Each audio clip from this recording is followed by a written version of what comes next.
Hi, everybody. My name's Isla Brock. This is Most Things Hypnosis live at 5. It's Thursday, February 23rd, 2023. Today's just a day of affirmations, things that I've looked at, listened to, or have read over the past week. And I'm just going to be very short. As you can tell, my voice is kind of hoarse and I've been working a lot and talking a lot this week. So I'm going to rest my voice after this and kind of get into a flow of just,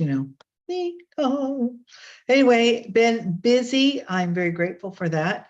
I am a certified hypnotherapist here in the Visalia area, and I did wash my hair, but you know what? I'm trying out that Lullaby by Jennifer Aniston, and my hair is pretty soft. I'm not sure about the oil though, and I don't know about the style. I mean, I blew it dry, and this was what it came out to.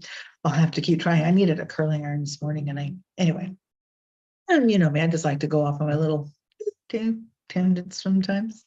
I am starting a program on the call letters. It's my TV 53 affiliate and the Austin Reed Network and Roku and Amazon Fire. It'll be in Oregon and here in the Central Valley. It'll be airing 8 a.m. on Fridays, again at 11:30 p.m. on Fridays. I'll have links up on my Facebook page, Central Valley Hypnotherapy. You can go there for my Facebook for updates. And we'll be doing, I think we're going to call it Hypno News or News in Hypnosis. Still those two, we're down to those two. Hypno News or News in Hypnosis. And I'm going to come at it with, it's going to just a 30-minute show pre-recorded, and it's going to come out with a myths and misconceptions about hypnosis and what hypnotherapy is and how it can be of help. And my hope is that this platform, and I have 12 programs, episodes that I'll be doing, and my hope is that I'll be able to reach people to let them understand and give you avenues and perhaps referrals if needed, if your area, if you'd rather not do Zoom sessions with people, you want somebody. Yeah, I know lots of hypnotherapists who would be happy to help you. So my hope is in my new program, it'll be airing the first Friday in March, which I think is the 3rd or the 2nd. It is the 3rd, March 3rd. Again, links will go up on my Facebook page for the actual link to watch it. It'll be on YouTube and Instagram, my TV 53. I think the commercials are going to run there. And then it'll be on the Austin Reed Network and the Austin Reed Roku channel, and the Amazon Fire or something. Anyway, all of those links will be up to get it going. I'm thinking Hypno News or News in Hypnosis. Trying to, and I even thought we toyed around with, since this show is called Most Things Hypnosis, I would call that one All Things Hypnosis, which is still an option. I'm not sure, but anyway, we're looking at what to call, because I want to make it newsworthy. I've only got like less than 30 minutes to convey a concept that will entice somebody to jump in and call for a consult. If not me, then somebody. And I can give you links to those somebodies. But anyway, on with my show. I'm just going to be here for a few minutes, and I want to just share a couple of things. So this has come up a couple times this week about people who are struggling with, I can't get my calendar to turn on. Come on, calendar.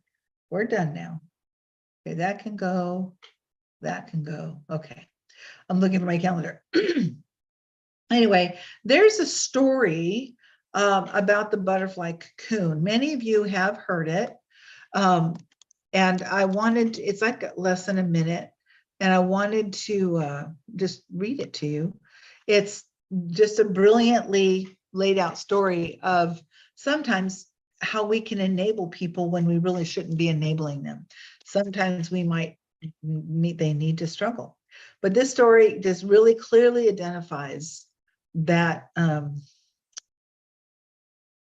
that aspect. All right, let me get to the words if I can find the words. The words aren't coming up. Hang on, I got it right here. Okay, here we go. It's kind of it's a cool story about the cocoon and the butterfly. And it's something I worked with my kids. It's very short. Okay. A man found a cocoon of a butterfly. He sat and watched the butterfly for several hours as it struggled to force its body through the little hole at the end. Eventually, the butterfly stopped making progress. It appeared as if it had gotten as far as it could, and it could go no further. The man decided to help the butterfly, so he took a pair of scissors and snipped off the remaining bit of the cocoon. The butterfly then emerged easily, but it had a swollen body and small shriveled wings. The man continued to watch the butterfly because he expected that at any minute the wings would enlarge and expand and be able to support the body, which would just allow it to fly. Neither happened. In fact, the butterfly spent the rest of its life crawling around with a swollen body and shriveled wings. It's a very short life. It was never able to fly. What the man in his kindness and haste did not understand was that the restriction of the cocoon and the struggle required for the butterfly is to get through that tiny opening which was nature's way of forcing fluid from the body into the wings of the butterfly so that it would be ready to fly once it achieved the freedom from the cocoon. If nature allowed us to go through our life without any obstacles, it would cripple us. We would not be as strong as we could have been or should be, and we would never be able to fly. So that's something to just, kind of think about that, folks. It's kind of a nice little, be careful who you enable. And we do it all the time. It just happens. Okay, so the rest of this, I'm just going to go over some things that I have come across over the last few days. I've read some very interesting words. And this is just Affirmation Day. You won't ever catch a rabbit if you're chasing two rabbits. By the same token, you won't achieve your biggest goals if you're chasing after 100 different ones. I'm not saying don't have a lot of goals, you should, but be reasonable. Keep them specific, keep them measurable, achievable, reasonable, and put a timetable on each one and work at them every day, a little bit at a time. And this is something that I read on a friend's site, Dan Gordon, who's Dan Gordon Enterprises. He's the business coach's coach. If you hang out with someone who constantly talks about all the people who hurt them, know that they will eventually cast you in that role. Ooh, that's kind of profound. I don't have my screen up, so I can't see if anybody is there or not raising your hand. You just got to chime in because I don't have my camera. I have my camera on, but I don't see what's happening. So one of the things, there was this guru guy on Instagram I've been following for a while, and I don't remember his name, but he's this older guy. He's got that real thick Indian accent. And he's like, in this life, of business of life, he says, you got to understand that you came here with nothing, no investment, empty-handed. And that's how we come into this life. But what we've lost in our life, what we haven't gained in the life that we have, is a fun state of unpredictability. Why? Because we don't like the suspense. And suspense is what helped us form where we're at, because we don't know what's going on. What we have been said is we want to know what's going to happen. We've lost the ability to enjoy the suspense. We want to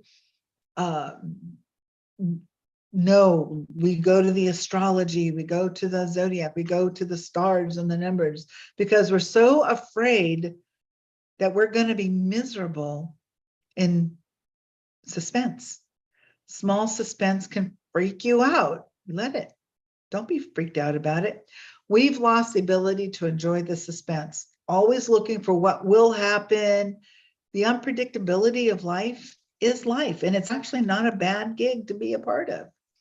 So enjoy the suspense. I'm trying to.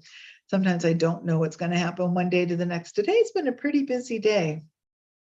Okay. And I got a hold of this book, and I don't agree with everything in it. But I do like how it talks about, there's like 25 different ways how to, it's either break up with somebody, or I don't remember the title of it, but I just saw this one little interjection. I thought I would read about handling the fact that when you can't handle rejection, the person they're chasing has rejected them and they can't handle it. Excuse me. They become obsessed with trying to get this person to like them.